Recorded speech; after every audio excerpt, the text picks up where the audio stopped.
Good day, my dear students. Welcome to English lesson. Today we continue to speak about countable and uncountable nouns. Do you remember the rules? I hope so. So what are countable nouns? You are right. Countable are those things that we can count. For example, look at these apples. Can we count them?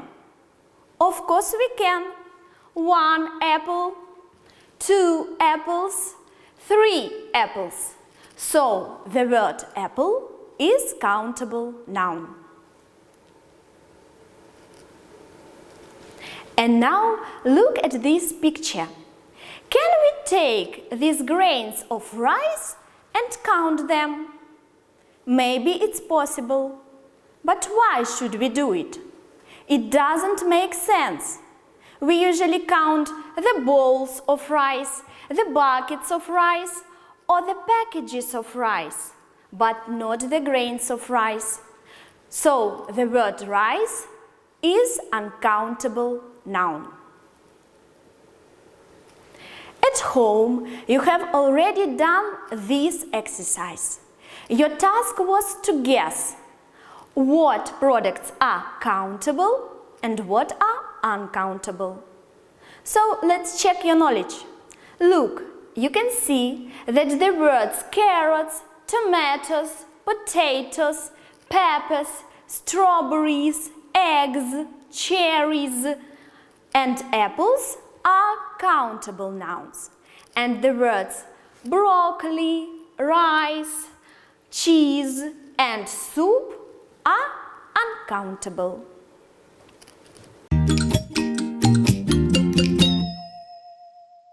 Every day, when we come to the shop or markets, we pay attention to different numbers of products. To speak about a large amount, we use the words lots of, many, and much.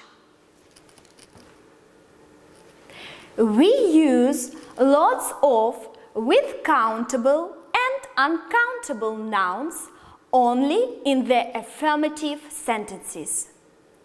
For example, there are lots of peaches in my basket. You can see the word lots of because this sentence is affirmative and the word peaches is countable. There is lots of jam in my jar.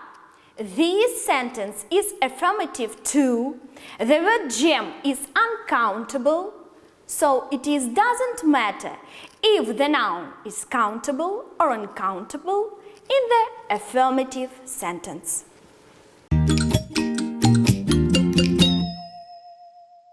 We use the word many only with countable nouns in the negative sentences.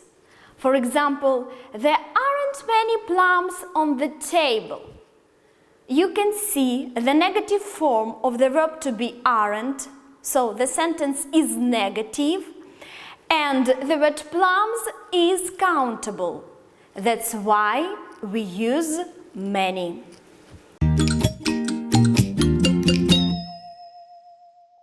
We use the word much only with uncountable nouns in the negative sentences too. For example, there isn't much milk in the bottle. You can see the negative form of the verb to be isn't, so the sentence is negative too. And the word milk is uncountable. That's why we use much. Let's check your knowledge and do the exercise. Your task is to match these sentences with the words lots of, much, or many.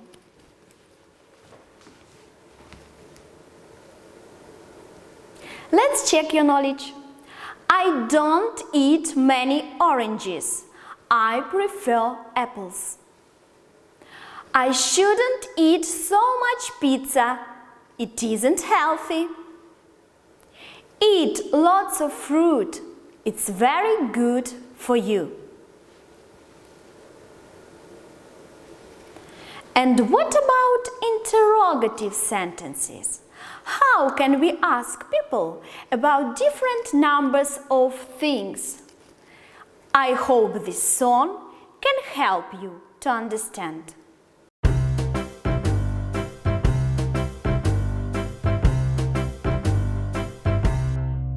How many hats can you see? 1, 2, 3. How many books can you see? 1, 2, 3. That means you can count them. 1, 2, 3. So you end up asking, how many can you count? Love, can you count? Sugar, can you count? Money, can you count? Honey, I hear you saying, no, I can't. So you make the question with how much? How much love do you feel? How much sugar do you put? How much honey do you eat? How much money do you spend? Are the questions that depend. That's the way this lesson ends. So, if you want to ask people about the numbers of things, use the structures how many or how much. If you want to ask about countable things, start the questions with how many. How many potatoes are there in the box? The word potatoes is countable. And if you want to ask about uncountable things, start the question with how much. How much coffee is there in your cup?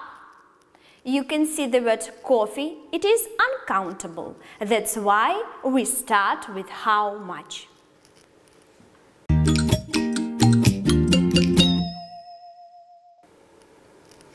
Let's check this rule and do the exercise. Your task is to fill the questions with how many or how much.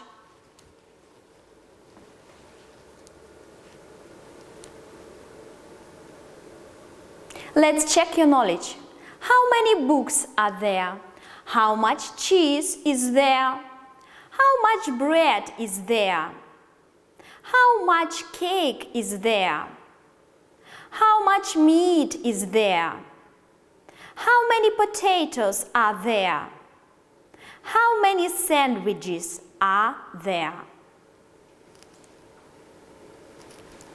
Dear students, I hope this lesson was useful and interesting for you. You can train your own skills in the Google Classroom web service. Good luck and thank you for attention.